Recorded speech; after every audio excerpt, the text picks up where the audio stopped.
Good morning. At this time, we'll call to order the Board of County Commissioners for Thursday, February 22nd. Will the clerk please call the roll? Commissioner Schaefer? Here. Commissioner Allen? Here. Commissioner Clickham? Here. Commissioner Osterhaus? Here. Commissioner Ashcraft? Here. Commissioner Brown? Here. And Chairman Eilert? Here. All are present. We do have a quorum. Would you join with me in the Pledge of Allegiance? I pledge allegiance to the flag of the United States of America and to the republic for which it stands, one nation, under God, indivisible, with liberty and justice for all.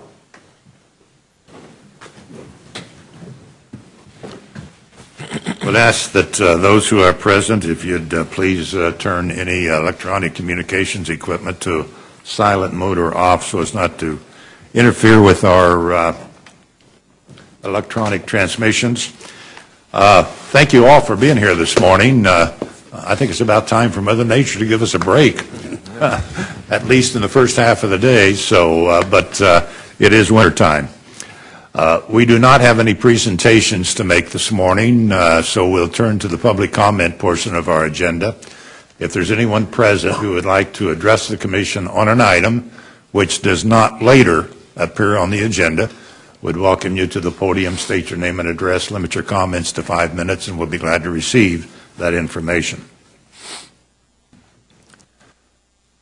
Is there anyone to be heard during the public comment portion? All right, there's no one to be heard. The public comment portion of our agenda is concluded. I do have a couple of notes for the record this morning. I will be signing a full release of easement for the Consolidated Main Sewer District due to the removal of sanitary sewer lines in the vicinity of Marion and 161st Street in the city of Shawnee.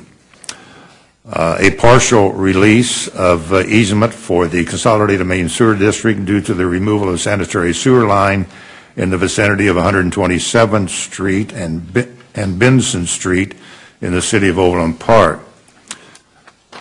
Two partial releases of easement for the Consolidated Main Sewer District due to the removal of sanitary sewer line in the vicinity of 117th Street and Mohawk Lane in the city of Leawood. And finally, an amendment to the agreement with the city of Prairie Village for the stormwater management program project known as 95th and Row Area Stormwater Improvements.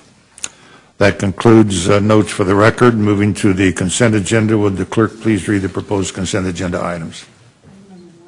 Item number 1, consider approving the February 1, 2018 business session minutes.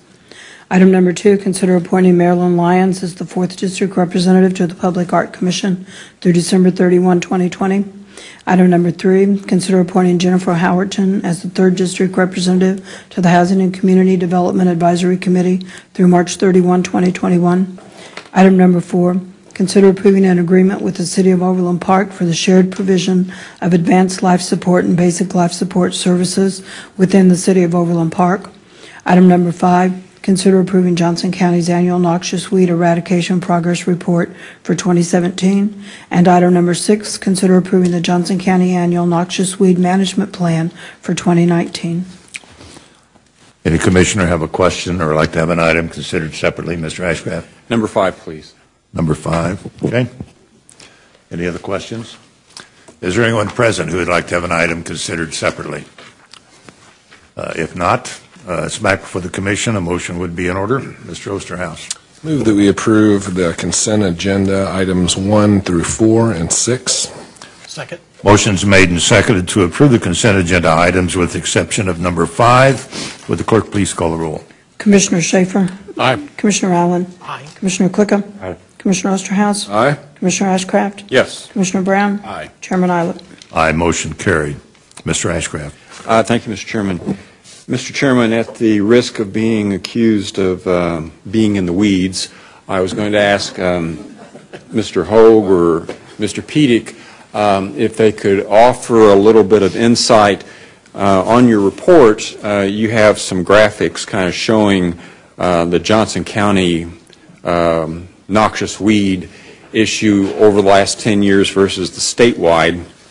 And it kind of looks like we're going against the trend, and I was wondering if there were any thoughts about what we can do or should do, if anything, to address that. And maybe it's not significant, but I did notice that change.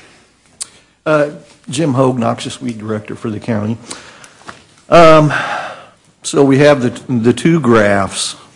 The statewide noxious weed graph takes into account all 14 weeds. Our county graph takes into account the 4 that we have in the county. So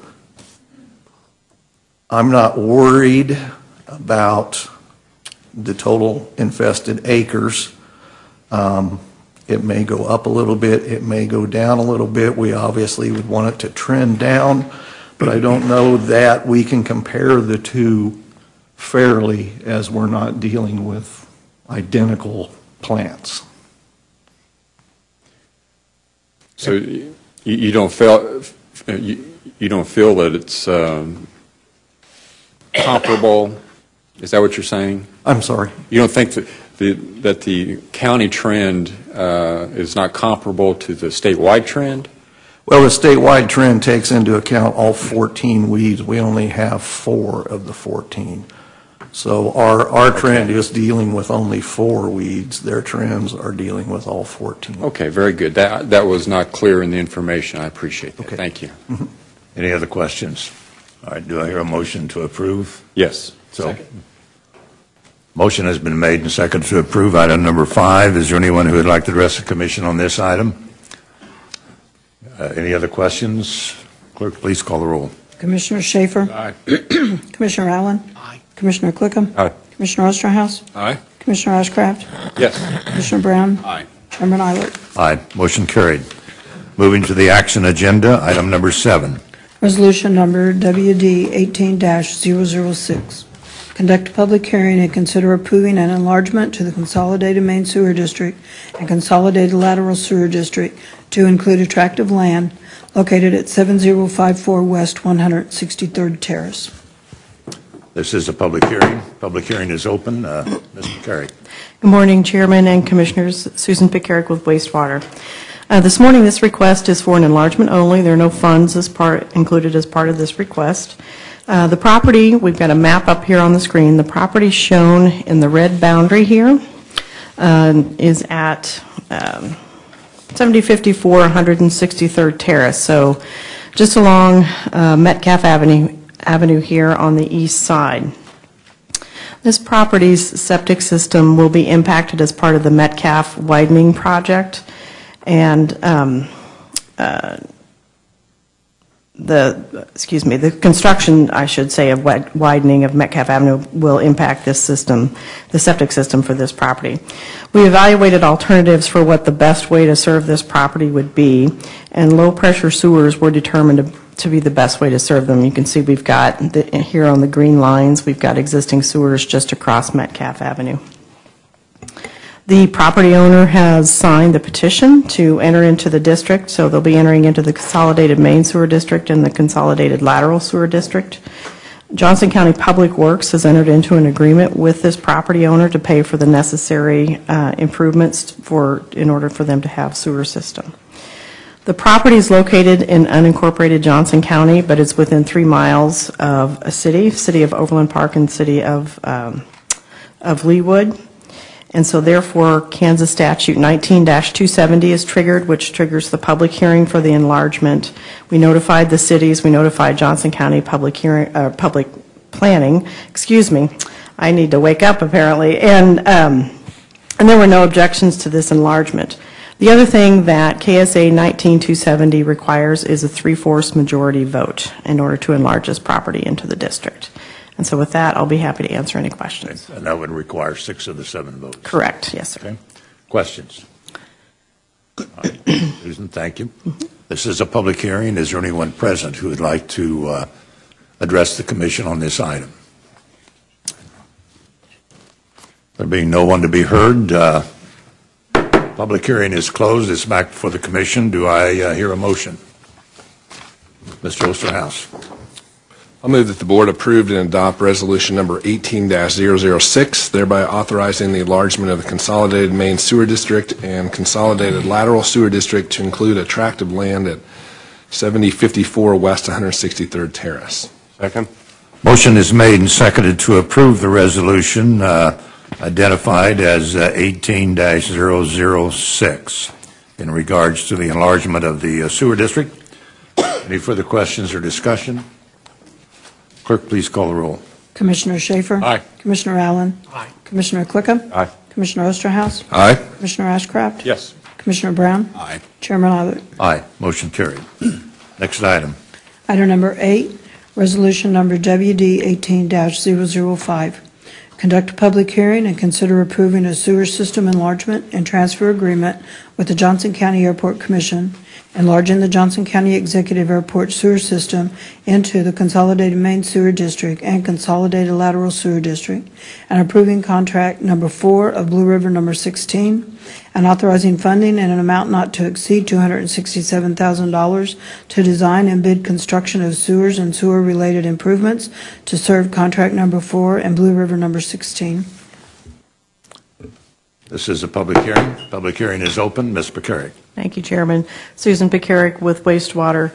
Again, shown on your map here, we have Executive Airport. Executive Airport is located in the southeast corner of 151st Street, which is running along the top of the map, and Flum Road, which is running along the west side here. Executive Airport has a small package treatment plant shown here on the map, this little red box in the corner here where my hand, hopefully you can see that on the screen, yes. They have a small package treatment plant that they use to serve the Executive Airport here. That package plant has always been considered temporary by the state, and the state has provided notice to Johnson County Airport Commission to have that temporary treatment plant offline by October of 2019. The Johnson County Airport Commission would like to cease the operation of that, and they would also like to transfer the sewer service authority to Johnson County Wastewater for their buildings here. So to orient you a little bit on the map here, we have existing sewers. Those are shown here in green. In order to take this package plant offline, we'll need to construct a new sewer to connect to it. And so what you see here in red is what Johnson County Wastewater would construct. In yellow is what the Airport Commission would construct. And then their existing sewer system needs to be rehabilitated. So that's what you see up here along the top. We would abandon some of the existing mains and then install new pressure mains to serve these buildings, and then take that package plant out of service. And the reason there's a separation here, our charter provides that Johnson County Wastewater will construct sewers to within 1/4 mile of top of watershed. Johnson County Wastewater, however, is going to manage this all as one project because that makes the most sense. It's the most efficient way to do it. And then Johnson County Airport Commission will reimburse Johnson County Wastewater for their portion of the cost. The total estimated cost of the project is $2.85 million. Johnson County Airport Commission's share is $2 million, and the Consolidated Main District is estimated to be at $850,000. The Johnson County Airport Commission is already agreeable to this and voted on this, moving forward with this. There is an agreement included in the packet. This airport, portions of the property, just this little portion to the west side of the runway here, is located within the unincorporated area of Johnson County and is within 3 miles of the cities of Overland Park and Olathe. And so those cities were notified of the proposed enlargement. In addition, there are portions of the airport that are within the city of Overland Park, here along the east side of the runway, and then the rest of most of Executive Airport is located within the city of Olathe. Those cities have consented to this enlargement as well. Because of the unincorporated portion, again, KSA 19270 is triggered, and so we did not receive any objections from those cities nor from Johnson County Planning. It does require a 3/4 majority vote or 6 votes. In addition, with this request, we're requesting the board authorize $267,000 for the design of these sewers that I just went through. And then once the project's been bid, we'll return for construction phase funding. with that, I'll be happy to answer any questions. And we did include this in our capital program that we had presented to the board most recently, which was last May. So, Okay. Questions of Ms. McCarrick? Mr. Ashcraft? Thank you, Mr. Chairman. Mr. Carrick, this collaboration makes sense, and maybe it's long overdue. I'm glad the Airport Commission and wastewater are being able to work this out. Just for the sake of argument, are there any other alternatives, given what the state has mandated? I mean, I don't see any, but I just wanted to ask if any other alternatives might exist. well, there was another alternative that we had originally looked at, and this actually, as we looked at alternatives, this was the most cost-effective one. So you may recall we've discussed in the past that the charter, the board provides in the charter that gravity is the preferred option. So initially what we were looking at, because there's a ridge here along the runway, the water essentially runs both directions off the runway, to the east and to the west.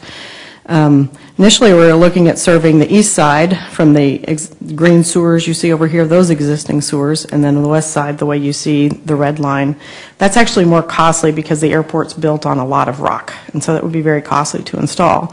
So that's when our staff went and got creative and said, well, let's rehabilitate their existing sewer system, and this is a much less costly option. Thank you for that. My question was more geared towards the collaboration between wastewater and the airport authority, but I appreciate the education on the engineering, and I understand totally. Okay. Thank you. All right, thanks. Okay. Other questions? All right, thank you. Again, this is a public hearing. Anyone's invited to express, give information or express an opinion on this item to the commission. Is there anyone present who would like to do so? There being no one present who wants to address the commission on this item, the public hearing is closed, and the item is back before the commission. Mr. Clickham? I'll make the motion if it's okay. Sure. I move the board adopt resolution number WD 18-5 approving the sewer system enlargement and transfer agreement with Johnson County Airport Commission, enlarging the Johnson County Executive Airport Sewer System into the Consolidated Main Sewer District and Consolidated Lateral Sewer District, and approving contract number 4 of Blue River number 16, and authorizing funding in an amount not to exceed $267,000 to design and bid construction of sewer and sewer-related improvements to serve contract number 4 of Blue River number 16. Second. Motion's made and seconded to approve resolution number WD 18-005 as noted, and authorize an amount of money not to exceed $267,000 in regards to the project from wastewater. Any further questions or comments? All right, there being none, clerk, please call the roll. Commissioner Schaefer? Aye. Commissioner Allen? Commissioner Clickham? Aye. Commissioner Osterhaus? Aye. Commissioner Ashcraft? Yes. Commissioner Brown? Aye. And Chairman Eilert. Aye. Motion carried. Thank you. Next item. Item number 9, resolution number 010-18. Consider approving the sale and transfer of the building and land located at 6305 Blackman Road, Shawnee, Kansas, to Sanjay K. Goyal in the amount of $400,000. Mr. Reinhardt. Good morning, Chairman Eilert and Commissioners. I'm Brad Reinhardt with the Facilities Department. Last week I shared with you the actions taken to ready the former historical museum in Shawnee, to ready it for auction. And as I mentioned last week, there was strong interest leading up to the auction. We had approximately 25 individuals attend an open house. We had 3 parties that registered to submit bids at the auction. And in the end, the auction was conducted on February 8th, and Mr. Sanjeev Goyal was a successful bidder at $400,000. So we're here today to request authorization of the resolution to complete the transaction of the sale and transfer to this individual. And I'd be happy to answer any questions you have. Okay. Questions of Mr. Reinhardt. Mr. Clickham? I just, information, I know we budgeted a certain value amount for this property when we were developing the King Louis facility. Is this in the price range of what we were hoping to get for that property? I think so. It appraised at $500,000, so it came in a little bit less. I know we were talking, I believe, conversationally around, maybe up to $600 if it was a popular property. $400 to $600 was the range. We priced it to generate interest. We thought that was a good price point to get the bidding process engaged and get several people. These funds will revert to the project. It'll revert back to offsetting the project of the Arts and Heritage. Well, literally, it'll go back to general fund because general fund funded some of it's the a payback, museum. basically. Yeah, exactly, a payback. Great. Thank you. Mr. Ashcraft. Thank you, Mr. Chairman. Mr. Reinhardt, the process we have to use is an auction process. Is that like required by state statute, or is that a self-imposed? Yes, I'm told it is required by state statute. Fair enough. I just wasn't sure. Well, the briefing sheet doesn't list the appraisal, and I appreciate you mentioning that it was at $500,000, and we're selling it for $400,000. How do we address the concern that, particularly in today's market in Johnson County, so many properties go on the market and there's a bidding war and people end up with paying more for even appraised value? We're coming in 20% less. I just wonder, is this the best approach, or should we consider taking this back out and rebidding it, or is this the only thing we can do? Well, certainly we're here before you for you to take action, so I'll answer the latter item. If this is not approved, we would, the next step would be to list it with the real estate broker, and indications from our appraiser that the appraisal we had indicated it could take up to a year. One thing I would mention about this property as well, certainly I've read the information about the residential values and how hot the market is in that. This is certainly a unique building in that it's been, it was constructed in the 20s, added on to, I think, at least 7 times. So it's very unique, and it's zoned R1, which I think can limit what it can be used for commercially. The appraiser indicated that its best and highest use was a daycare, school, or church. So I think the market indicated some sensitivity conversationally leading up to this auction that price was challenging for some organizations, but there was a lot of interest. So again, we priced it below the appraised value to generate interest, get people registered. We thought we had a good group, but in the end, I think there was one party that was very interested and submitted the bid. Okay. Could you clarify for me? Excuse me. One follow on.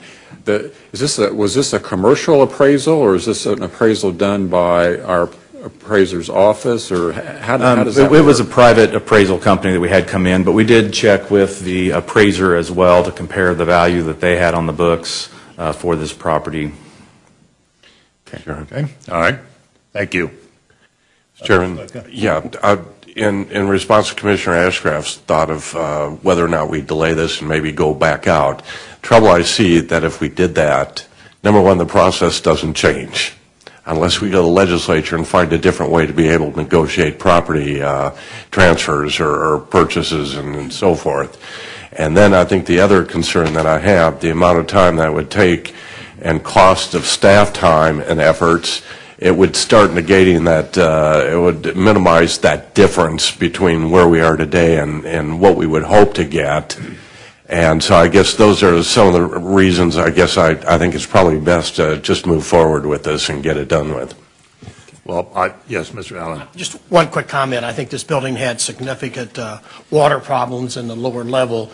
In my opinion, based on that condition, to me, this seems like a very fair price. Yeah, I'd second that. That was going to be my comment, because there were items that we had looked at on this building to mitigate, and it was, I think, this is a good price for that building. Yeah. Any other questions? Mr. Ashcraft? Thank you, Mr. Chairman. Just a clarification. Mr. Klicka said the process doesn't change, but I thought you indicated that we could go out to a realtor and put it on the market, that would be different than an auction. By No? statute, my understanding, by statute, when we have property declared as surplus, our first step is to take it out for auction. If that is unsuccessful or not approved, then we could go out to engage with a real estate broker to market the property and go through maybe a more normal process. A more normal process. Okay. Well, I shouldn't say normal, a different process, sorry. More conventional, well, Yeah. okay. Okay, all right, thank you. Is there anyone present who would like to address the commission on this item? There being no one to be heard, it's back for the commission. A motion to be in order. Mr. Klicka, Mr. Allen? Go ahead. Let Jim do it. I would move for approval of resolution number 0-10-18, approving the sale and transfer of the building and land at 6305 Lackman Road, Shawnee, Kansas, to Sanja J. Govil in the amount of $400,000. Second. Motion's made and seconded to approve the sale and transfer of the building located at 16305 Lackman Road as recommended. Any further questions or comments? Mr. Ashcraft. Thank you, Mr. Chairman. Mr. Chairman, while I commend staff for divesting ourselves of property that doesn't have any immediate or really long-term utility for the county and would encourage that, I just have hesitancy to support this because of the change, the difference between the appraised price and the sole bid that we received. And I would be more comfortable if we went through the commercial market process and tried to increase the value of that, because I mean, it's 20% less than appraised, and I'm just not comfortable with it, so my vote will reflect that concern. Okay. Other comments? Mr. Osterhaus. This is a question for Joe. Joe, I seem to remember when we were discussing and talking about all this that we had water and mold remediation problems, and do you remember the dollar figure on that? I seem like $1 million seemed to be the number that stuck in my mind to do the water remediation and mold removal, but I want to make sure I'm remembering that correctly. Your memory may be better than mine. I don't recall the amount. For us, much of it was the complexity of doing that work in an occupied museum facility in determining the exact scope as well, because it's a very destructive process to figure out, okay, how far do we need to go in cleaning things up. And much of it also, as Commissioner Allen referred to, is the water in the basement, and we've cleared that area, but there's a number of mitigating factors to that $500,000 valuation, I would say. Thank you. Yeah. Any other question? All right, no further comments. Clerk, please call the roll. The motion is before us. Commissioner Schaefer? Aye. Commissioner Allen? Aye. Commissioner Klicka? Aye. Commissioner Osterhaus? Aye. Commissioner Ashcraft? No. Commissioner Brown? Aye. And Chairman Eilert. Aye. Motion carried. Next item. Item number 10, consider adopting the 2018 Johnson County Federal Legislative Platform. Screen.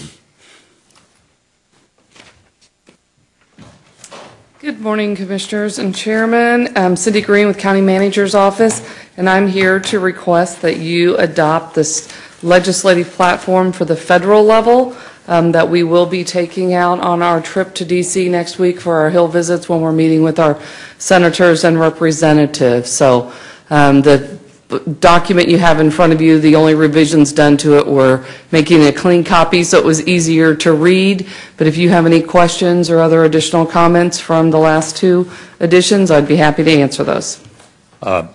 Cindy, I haven't seen the communication, but there was a communication from the constituent in regards to an issue involving clean water.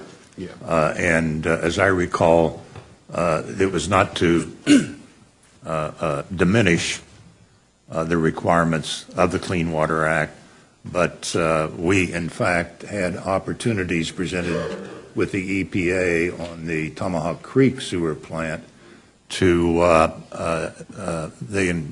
we were able to engage in some flexibility and not only maintain the clean water level, but also saves the county some money. And I think that was the idea of asking for this information in regards to the Clean Water Act. Am I correct? That's correct. We are asking that we meet the standards that they have, but that we have some flexibility in the method to get there. Right. In meeting those standards. In meeting those standards. Right. Right. So, okay. Any other questions? All right. Is there anyone present who would like to address the commission on this item? There being no one to be heard, is back before the commission. A motion would be in order. Mr. Klicka? I move to adopt the 2018 Johnson County Federal Legislative Platform.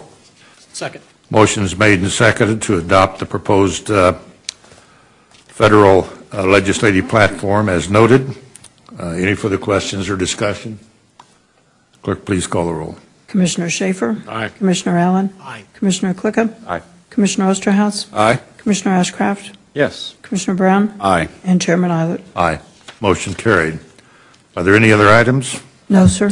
All right, turning to reports and communications, Ms. Postoke Ferguson. Chairman and Commissioners, you have 5 items. I have 5 items to cover with you. The first one is the City of Shawnee will hold a public hearing 7 p.m. Monday, February 26th regarding granting a tax exemption in the principal amount not to exceed $9 million for a 1,000-square-foot commercial building and real estate located at 8420 Hedge Lane Terrace. And this is likely to be a payment in lieu of taxes agreement for 75% of the taxes that would otherwise be due for the first 10 years. The second item is for the City of Overland Park regarding Metcalf Crossing redevelopment TIF project. They will hold a public hearing, public hearing will be held March 19th, 2018 at 7:30 p.m. for the redevelopment district located at the northwest corner of Metcalf and Shawnee Mission Parkway. And the materials are attached. The third item, City of Overland Park, the Edison OP TIF and Market Lofts TIF.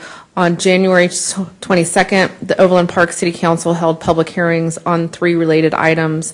One, establishing the TIF district at 80th Street and Marty Street in the City of Overland Park. 2, amending the tax financing redevelopment district, and 3, amending the Edison OP TIF district to add property removed from the Market Lofts TIF district to the Edison TIF district. The next item is SERI indicators for the February edition. Unemployment rate for Johnson County, it's actually regarding December, but issued in February, is 2.5%. And the number of single-family homes sold in December year-to-date, 11,374, which is about the same as the previous year. And the last item is a good news item related to transit. I don't know if Josh Powers is in here, but, oh yes, there he is, thank you. I'll let him share the good news as a follow-up to our recent transit items that we discussed over the last few weeks. Chairman, Commissioners, Josh Powers, Business Liaison. As you recall, last session, the Board of County Commissioners approved some new service to the Gardner-Edgerton area in support of jobs access to the Logistics Park Kansas City facility. We also had presented at the February 1st study session an opportunity that could come to the consideration dependent on KDOT funding, and that was to connect the newly constructed Three Trails Transit Center in South Kansas City, Missouri, with this service that the board approved last week. And so we did receive notice from KDOT that we have approved that funding for that service. So they have what's called a commuter discretionary pot of funding, and that's for new and innovative commuter jobs access service. So they have awarded us $168,000 to provide that service. It requires a $42,000 local match, and that will provide for 3 a.m. and 3 p.m. trips from South Kansas City, Missouri at Three Trails, which is at Blue Ridge and Bannister, to the LPKC facility. Terrific. Very good. Excellent. Very good. Is this a one-time? Typically, in the past, it has been one-time funding. They have amended the pot of funding to be ongoing because what they had was, because it was one-time funding, people weren't applying for it, especially smaller jurisdictions. So they had amassed actually about $4.2 million. They allocate $825,000 a year. That had grown because people weren't applying for it due to the one-time nature. So it will be there in consideration of ongoing funding. Okay. Thank you. All right.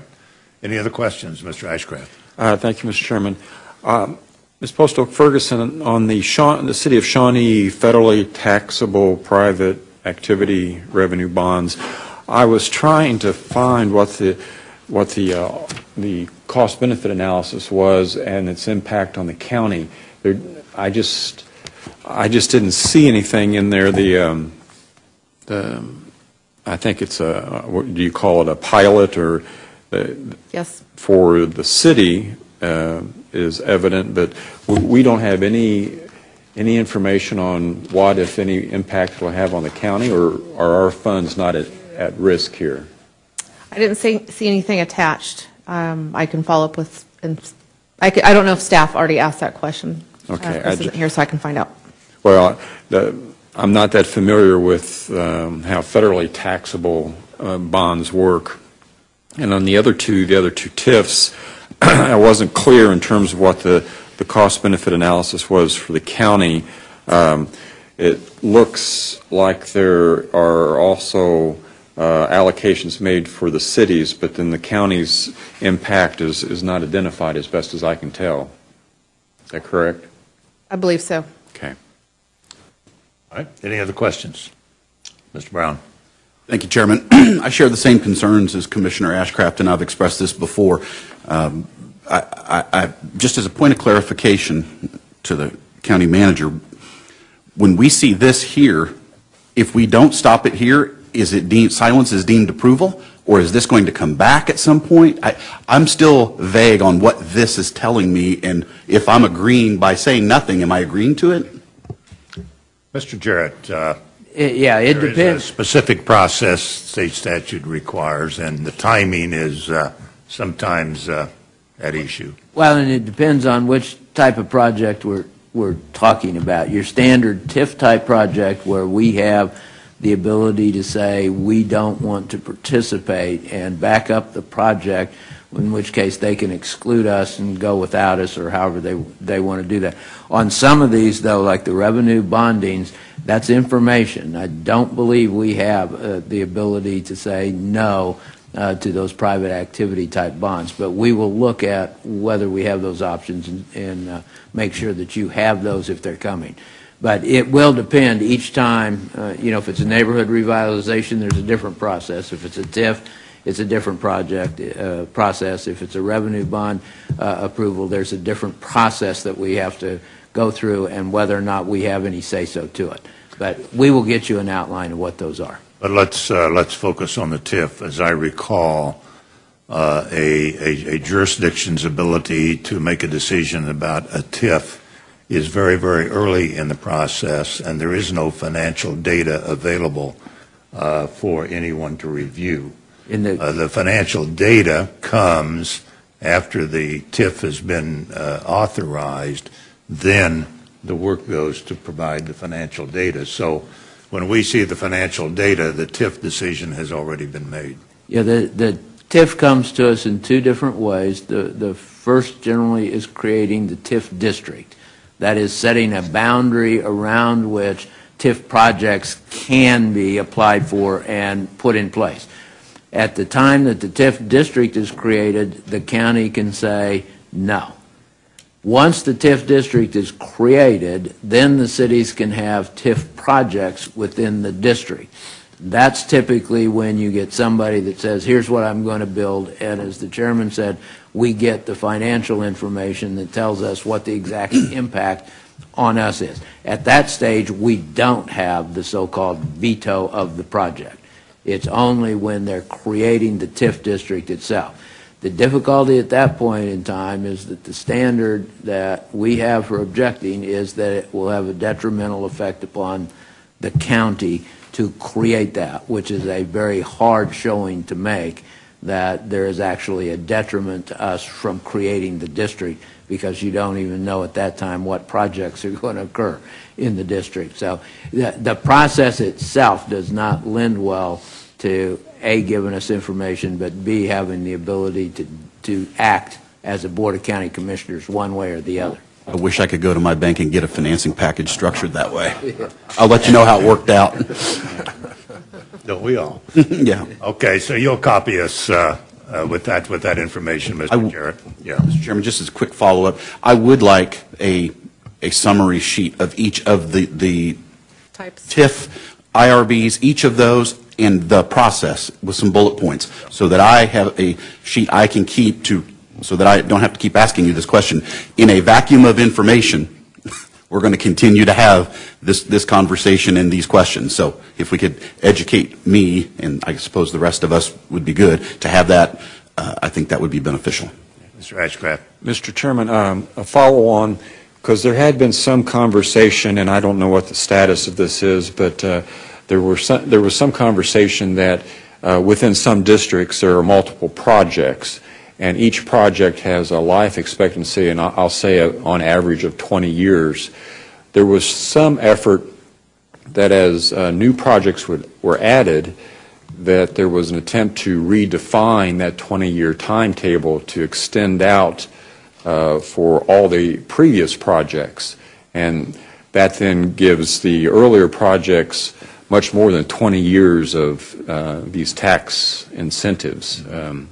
Well, that could be true. I don't know. But again, our ability to react is before those kind of decisions come to us, as I understand. And fair point. I was just wondering if we could ask Mr. Jarrett if he would reflect on that, see if my understanding is correct and what the implications are, because if you string out those potential projects, then it's not a 20-year abate or 20-year TIF. It could be double that, if not longer. Does that make sense? Yeah, the question you're asking is if the project is covers a limited area of the TIF district and it's for 20 years, is the entire district paying to reduce the bonds for that area? And then when the next one comes, is the entire area, because it too gets 20 years. And so if the entire area it's just a sequence of 20-year periods, and yes, it can extend beyond the district just existing for 20 years. Yeah. The project life itself, though, is cut at 20, but the district itself, like you say, can go for a series that increases that 20 years to multiples of 20. So the tax break of the initial project is at 20 years. It is not extended with the length of the district itself? The tax break for the initial project is not extended. Okay. The tax application from the TIF district is what gets extended. Okay. But believe it or not, I think I understand that, but thank you. All right, any other questions? Okay, anything, let's see, we do have legislative update. Ms. Green?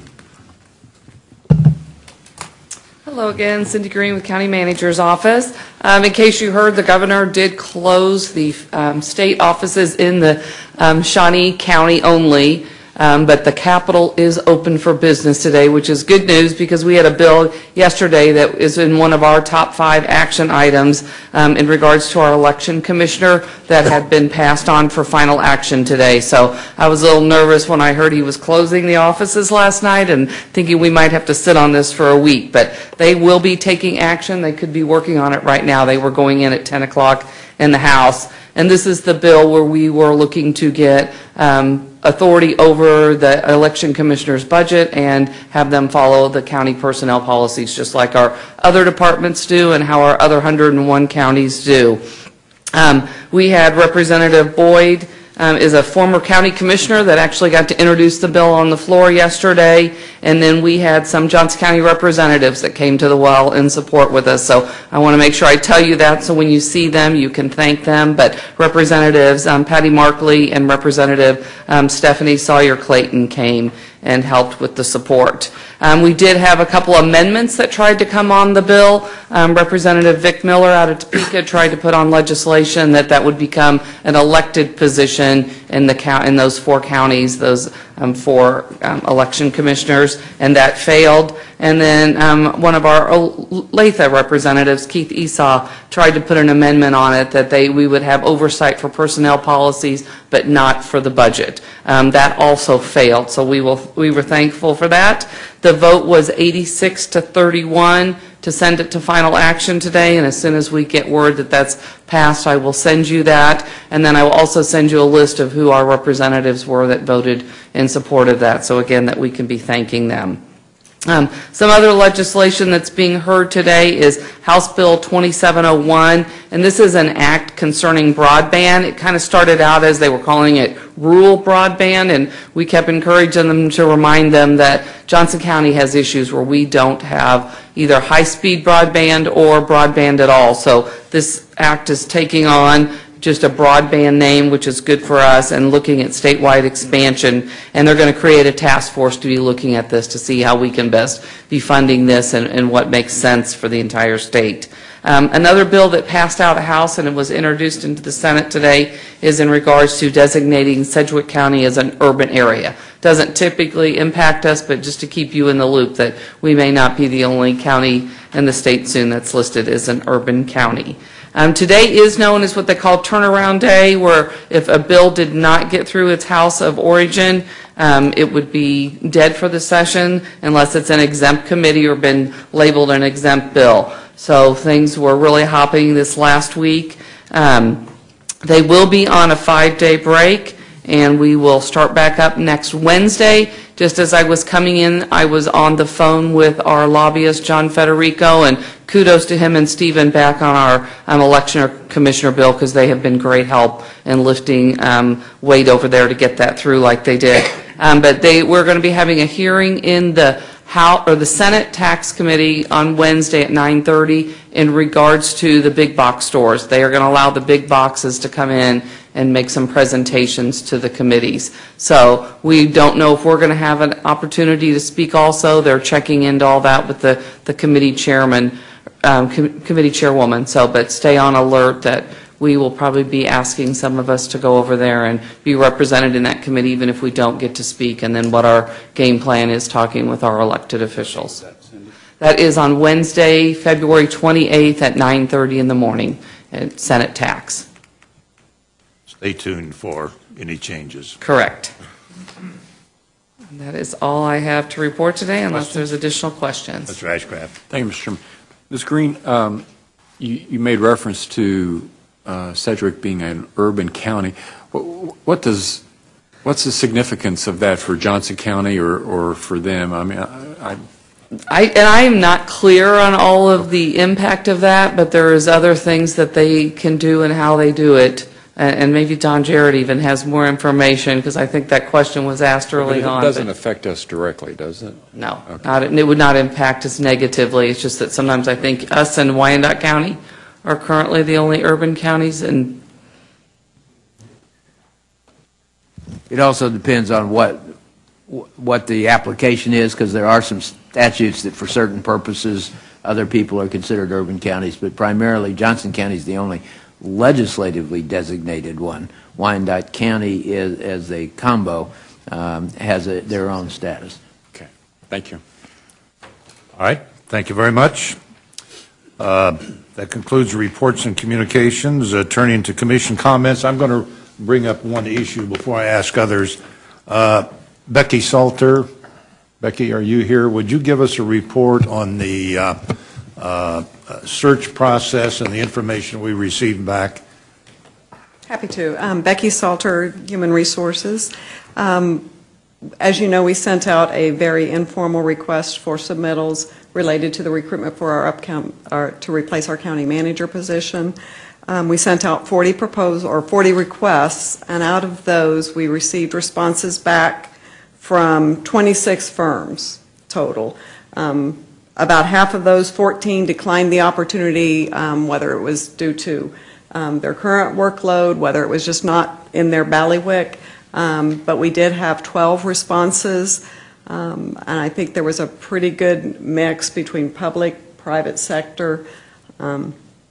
So we're at the point now, Commissioners, that we need to decide next steps as to narrowing down that list of 12 into those that you would like to move forward and either interview or go ahead and start working on a contract to engage.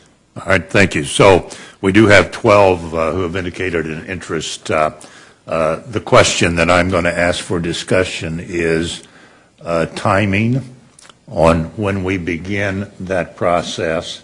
I did send out a memo here last week outlining some options, and if we want to begin that process right away, My suggestion is that we set up a subcommittee to review those 12 and make a recommendation to the full council as to 2, 3, or 4 of the best ones that, and then have the full commission make a final decision in regards to that.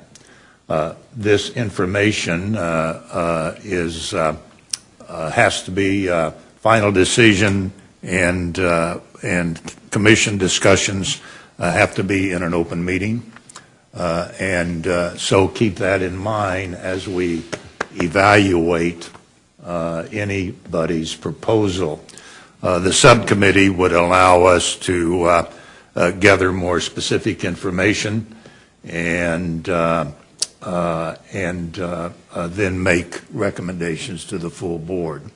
So if we want to pursue that process, I'm suggesting that myself, Vice Chair Allen, and Commissioner Ashcraft be 3 members of that subcommittee. And so the question is does that meet the approval of the commission? And when do we begin the timing? There's been some idea that we should delay the active search until after the budget is completed in July and August. Others want to begin that search right away. So those are the 2 questions we need to reach a conclusion on today, so that we don't, if the decision is to move ahead, we don't delay it any further than we need to. So, Mr. Klicka. Commissioner Osterhaus. Mr. Osterhaus. I'm fine with that subcommittee. I'm willing to make a motion to that effect if you need one, Chairman. Okay. My preference would be that Becky and her crew start immediately. I think I have more than enough faith in them that they can operate while the budget process is going on, and that we as a commission can do the same. Okay. Any other thoughts? All right. Let's have a motion then. I'll move that we create a subcommittee for the narrowing of the search firms to include Chairman Eilert, Vice Chair Allen, and Commissioner Ashcraft, and that their search begin immediately. Do I hear a second? Second. Pardon? Second. We do have a second. Okay. The motion is to authorize a subcommittee to work with HR and comprised of myself, Commissioner Allen, Commissioner Ashcraft, to come back to the full commission with a recommendation of additional review to reach a final conclusion on a search firm operation. Yes, Mr. Ashcraft. Thank you, Mr. Chairman. Mr. Chairman, for the record for my fellow commissioners, I am happy to serve, but it is not necessary that I serve. If there's someone else that has a greater interest, I would be glad to step aside. Okay. Well, you're it. Okay. All right. Any questions on the motion? The motion will authorize the subcommittee. We will begin the search process immediately, and that subcommittee will report back to the full commission on recommendations for additional review for a search consultant. So, no further discussion. Clerk, please call the roll. Commissioner Schaefer? Aye. Commissioner Allen? Aye. Commissioner Klicka? Aye. Commissioner Osterhaus? Aye. Commissioner Ashcraft? Yes. Commissioner Brown? Aye. Chairman Eilert? Aye. Motion carried. All right. Thank you. Turning to commission comments, Mr. Schaefer. Nothing to add today, sir. All right. Mr. Klicka? I do, Mr. Chairman. One thing, this is directed to the county manager and potentially the budget office and so forth.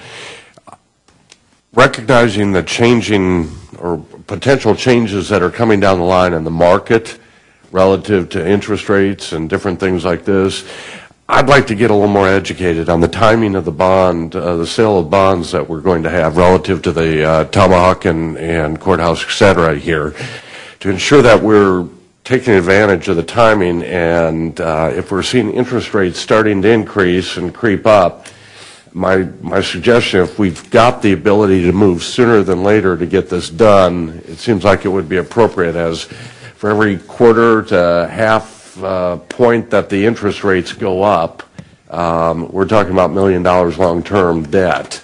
And so I think we need to definitely take an advantage, and I'd like to get a little more education on this, please. Thank you. Yes, that's important, but there are federal arbitrage rules. And that's, in my comment there, recognizing and understanding the arbitrage is knowing how we play that process out. Yeah. Okay, thank you. Mr. Ashcraft. I would just add that from Mr. Klicka's perspective, long-term rates aren't necessarily tied to short-term rates, so I think an analysis would be useful, but I'm not necessarily as worried as some members of the market might be. Of course, I haven't anything in the market, but I have nothing else, Mr. Chairman. Well, that sounds like what we normally hear about top-quality analysts who basically say we don't know. Yeah. So. And I've been. You'll get my fee. I've been there myself. Mr. Allen. No comments. Mr. Osterhaus. I just wanted to thank Allie for putting together the Citizens Academy. Most of us had a chance to go down there and say hello and meet some of the citizens from our respective districts that were interested more in the county. So I'm glad to see that that's still going strong and a great success. And as always, the chairman put on a great history lesson of the county. We had our public policy luncheon last Saturday. Good to hear from our state reps. Get their perspective on a lot of different issues, and even the ones that didn't, the questions that didn't get brought up during the council, we still had an opportunity to sit and meet and talk with them and talk about things, dark store and all other things. Yesterday we had Leadership OP, so it was our Health and Human Services, so thank you to all the presenters who came and gave their insights on some of the health and human services of the county. And that's all I've got. Thank you. Okay. Mr. Brown. Thank you, Chairman. A couple of comments. First, the money that we collect in whether that's in property taxes or fees or any other mechanism that we have at our disposal to spend, I very much see that as it is the citizens' money that has been submitted to us, remitted to us, for us then to disperse on their behalf. We have at least one member of our Johnson County delegation that sees it very different than that and stated it twice in a committee hearing yesterday. That person for today will remain nameless, but I take exception and issue with anyone who's elected believing that the money we have in this building or that they have in Topeka belongs to them. It does not. Second, when we are on our trip to NACO to D.C., I will be setting up meetings not only with our delegation that have already been structured, but with other members of Congress from other states having to do with Sunflower, Army Ammunition Plant, members of committees that have influence there, and I may ask one or two of you to join me on those as we go along in D.C. So that's all. Thank you. Okay. Thank you. Just to note, we do have a committee of the whole meetings scheduled for today at 1:30 p.m. In the hearing room to receive information in regards to the 2018 Strategic Facilities Master Plan update. Several of us will be attending the State of the City address for the City of Shawnee at B&B's in Shawnee. That's weather permitting, and I understand they are proceeding with that program.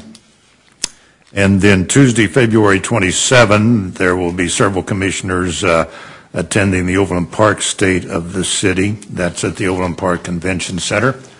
And then also next week, on Thursday, Friday, and Saturday, several of us will be in transit to Washington, D.C. for the NACO, National Association of Counties Legislative Conference, that annual